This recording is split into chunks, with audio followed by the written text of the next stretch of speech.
Wasim Rizvi Shia Waqf board के पूर्व chairman, उन्होंने सुप्रीम कोर्ट में पीआईएल डाल दी कि कुरान के 26 आयत जो जिहाद करना सिखाती है उसे बाहर निकाला जाए। इसके बाद पूरी दुनिया में हंगामा खड़ा हो गया। अब सबसे बड़ा सवाल आता है सुप्रीम कोर्ट के ऊपर कि क्या सर्वोच्च न्यायालय इस पीआईएल को एक्सेप्ट करेगी या नहीं। लेकिन उसके पहले देश से लेकर विदेश तक में वसीम रिजवी के खिलाफ आवाज़ उठने लगी। कोई उनके नाम पर 11 लाख रुपए की रकम की बात कहने लगे और कोई लोग कह रहे हैं कि वसीम रिजवी एक पर्टिकुलर गवर्नमेंट एजेंसीज या पर्टिकुलर पार्टी के एक स्पोक्स पर्सन के तौर पे या एक पॉलिटिकल वेंडेटा के तौर पे वो एक लीडर है। मेरे साथ कुछ ऐसे भी शख्स मौजूद हैं जो सोशल हार्मोनी की एक नज़ीर पेश करते हैं।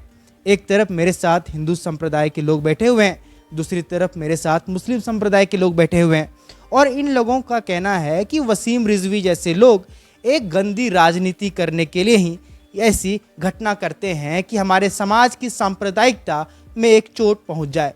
सबसे पहले आप ये बताएं कि आप कितने सालों से यहाँ पे रह रहे हैं और ये कौन सा इलाका है? जी, मैं तो यहाँ लगभग 5-6 साल से रह रहा हूँ और ये इलाका चांदनी चौक के लाल कुआं रास खाने में हम लोग बैठे हैं।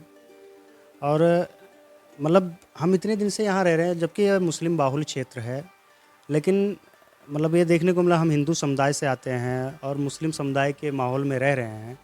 पर मतलब ये मैं चांदनी चौक में हूँ और पेशे से अकाउंटेंट हूँ और मतलब ये सांप्रदायिक माहौल जो ख़राब करने के लिए वसीम रिजवी को पॉलिटिक्स बयान आ रहे हैं, इसके पॉलिटिक्स बयान ही है कुल मिला के। और ये कहना मतलब हिंदू मुस्लिम को बिल्कुल बांटना ही चाहते हैं, बिल्कुल बांट के और हम अपनी राजनीति करें, ठीक है। जबकि हमारी मूलभूत आवश्यकता भाई साहब है शिक्षा और मेडिकल्स जैसे क्षेत्र, इस पे कोई जोर नहीं दिया जा रहा है। बस सिर्फ बयानबाजी, राम मंदिर, बाबरी मस्जिद होते होते। कब से दोस्त हैं? हम 4-5 साल से दोस्त हैं। अच्छा, पहले अपना नाम बता दें। मेरा नाम राशिद अली है और मैं दिल्ली फरासखाने में दूध की डेयरी है और मेरा भाई गोविंद सरोज नाम है इनका। हम दोनों भाइयों के विचार मिले जो और आदतें देखी हमने एक दूसरे की, तो फ्रेंड बन गए। और हमारे अंदर एक ये नहीं है कि ये मैं फ़र्क करता हूँ कि ये भाई हिंदू हैं इनसे बातचीत नहीं करनी, या ये फ़र्क कर दो कि मुसलमान हैं इनसे बातचीत नहीं करनी। इफ्तार होता है तो ये मैं इन्हें बुलाता हूँ, मेरे पास बैठते हैं, खाना खाते हैं, कोई दिक्कत नहीं, वो मतलब एकदम नॉर्मल जैसे। और कोई अगर इनके यहाँ पे कोई पार्टी होती है, कोई भी फंक्शन होता है एनी टाइम, तो ये मुझे इनवाइट करते हैं। मैं भी इनके बेफिक्र एक ये हिंदू मुस्लिम छोड़ के, कभी ये हिंदू है या मुस्लिम है, ये सब छोड़ के जाता हूँ इनके पास कि एक भाई है अपना, एक हिंदुस्तानी भाई। अब ये वसीम रिजवी जैसे जो इंसान है, ये एक नेता थोड़ी ना है या इंसान है ना, तो ये लोग हिंदू में ना ही एक मुसलमानों में। इनका सिर्फ मकसद है कि भड़काना, पब्लिक को, जनता को भड़काना और भटकाना, दोनों काम है। ये तो बीजेपी की कठपुतली हैं। इनको सिर्फ एक लालच दे दिया कि तुम मुसलमानों के खिलाफ कोई भी बात करो। इनको बोलना है किस धर्म में ये लिखा हुआ है कि हिंदू से नफरत करो, या किस धर्म में लिखा हुआ है कि मुसलमान से नफरत करो, या हिंदू मुस्लिम अलग रहो। हिंदू मुस्लिम का शब्द आया है, कुछ शब्द आया है कोई किसी चीज़ में, लेकिन इन लोगों को क्या है कि थोड़ा सा टॉपिक दे दिया कि इस चीज़ पर बोलो, ये बोल देते हैं। इनको ये भी लालच इनका क्या है, ये ना तो हिंदुओं में गिनती है ना ही मुसलमानों में गिनती है। कोई मुसलमान अगर किसी में, अब ये देख लो, आप देख लो, राजनीति ऐसी होती है कि किसी मंदिर में पानी पी लेता है उसे पीटा जाता है। कोई हिंदू देखा वो पूरा वीडियो, पूरी खबर आप लोगों ने देखी, कैसे कैसे मुस्लिम लड़के को मंदिर में पीटा गया? क्या बोलना? अब आप ये बताओ कि जिस सरकार ने अथॉरिटी ये दे रखी हो कि भाई कि 5 स्टार बड़ा से बड़ा होटल हो, 5 स्टार, आप वहाँ पे पानी पी सकते हो निःशुल्क, बेफिक्र, ये कानून है, अधिकार है हमारा। ये बाथरूम कर सकते हैं किसी भी में। तो मतलब एक मंदिर में पानी पीने से क्या हो गया? और दुनिया भर के तुम भंडारे होते हैं, पानी पिलाते हैं, खाने खिलाते हैं, क्यों खिलाते हो? मत खिलाओ। ये नाम देख के, आधार कार्ड देख के पानी पिलाओ आप, कि भाई हम आधार कार्ड देंगे, मुसलमान है तुझे नहीं पिलाना, या तू हिंदू है तुझे नहीं खिलाना। अगर भंडारे कर रहे हैं या फिर हम खैरात करते हैं, मुसलमान खैरात करता है, तो ये सोच के करते हैं मैं हिंदुओं को खिलाना है या मुसलमान को खिलाना है। ये तो एक इतना है कि हाँ भाई हमें अपनी जो संस्कृति है उस पर चलना है। ये ना तो कानून किसी चीज़ को मान रहे हैं, किसी कानून को नहीं मान रहे हैं ये लोग, और ना सिर्फ एक अपनी जो मर्जी चल रही है इनकी। दरअसल मैं इस वीडियो के बनाने के पीछे मेरी जो मकसद है कि तकरीबन 1 साल पहले दिल्ली में जो हिंसा हुई थी, जिनमें 53 लोगों की जान चली गई, उसके बाद दिल्ली में ही एक सांप्रदायिक माहौल में तनाव आ चुका था।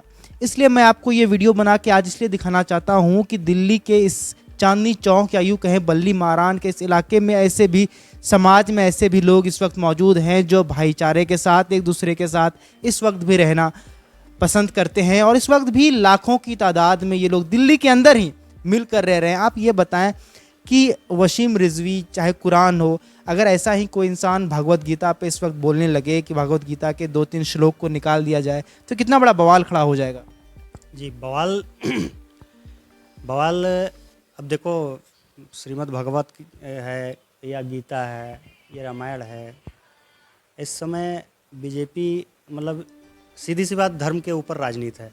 और जबकि उन्हीं के गुरु जो हमारे नरेंद्र मोदी महोदय हैं प्रधानमंत्री जी, उनके एक गुरु थे मतलब अटल बिहारी वाजपेयी, उन्होंने यही कहा था।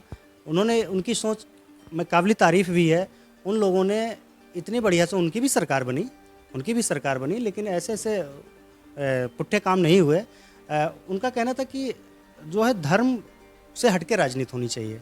लेकिन आज 2014 से नहीं, मैं काफ़ी दिनों से देख रहा हूँ, जब से मतलब मैं जानने लायक हुआ हूँ, जागरूक हुआ हूँ, तब से देख रहा हूँ कि मतलब हमें पढ़ना है, हमें सीट कितनी मिल रही है, एससी है या ओबीसी है या स्वर्ण को कितनी सीट है, इस पर कोई नहीं पूछ रहा है टॉपिक। हाँ जी, कुरान के कितने पन्ने फाड़े जाएंगे, ये ज़रूर पूछा जाता है। अभी जैसे राम मंदिर का जो है फैसला आया, हिंदू भी कहे और मुस्लिम भी कहे कि जो सुप्रीम कोर्ट का आदेश होगा हम पालन करेंगे। बाय दफ़ा राम मंदिर के लिए फैसला आया, मुसलमान चुप हो गए, कोई बवाल नहीं किया गया। उन्होंने कहा ठीक है, हम जो इस संविधान को मानते हैं, अपने सर आँखों पे लेते हैं, जो उसने आदेश दिया हमने कहा था हम ज़रूर करेंगे। और ये कि ये मुस्लिम होते हुए वसीम रिजवी जो है एक मुस्लिम ही कहा जाएगा, मुस्लिम ही लगाएगा ना, वो सिया सुन्नी से तो मतलब नहीं है। लेकिन पैदा उसको खुदा या भगवान ने ही किया है ना, जो जिसको जो माने, सबका मालिक एक ही है। लेकिन यहाँ पे चलो कोई अल्लाह के नाम से कह रहा है, कोई भगवान राम कह रहा है, कोई गुरु नानक साहब का नाम ले रहा है। इसमें हम आस्था का विषय है। हम मतलब ये 5 वक्त की नमाज़ पढ़ते हैं, हम एक बार आरती पूजा करते हैं, तो ये हमारी आस्था का विषय है। अभी हमें ये हमें ना कह सकते कि भाई तुमने एक बार आरती क्यों की या 5 बार ने की। पूछ रहा हूँ कि वसीम रिजवी जैसे लोग किसी भी धर्म के नहीं होते, वो सिर्फ राजनीति है, ऐसी राजनीति। भाई ये राजनीति वाली बात तो है। वसीम रिजवी अगर ये मुसलमान होता तो इसको ये पता होता कि इस मुस्लिम धर्म में जो भाई को भाई जान कहना वाला वर्ड है, भाई को भाई जान कहना आया है, बहन को बहन कहना आया है। लेकिन उस आदमी को ये पता कि ये संप्रदाय ये मतलब ये विवाद फैलाने वाले हैं, ये जिहाद करने वाले इसमें वो हैं आयते हैं। तो इस बातों को हमें दुख होता है, इस बात को सुनते हुए कि ये लोग गंदी राजनीति कर रहे हैं। बस इसको इतना ही कहना चाहता हूँ। बहुत शुक्रिया बात करने के लिए। तो इन लोगों का साफ तौर पे कहना है कि वसीम रिजवी जैसे लोगों के लिए मिर्ज़ा गालिब की वो शेर है न कि बस दुश्वार है हर काम का आसा होना, आदमी को भी मैसर नहीं इंसान होना। पीयूष कुमार की रिपोर्ट, बल्ली मारा, नई दिल्ली से द हेडलाइन के लिए।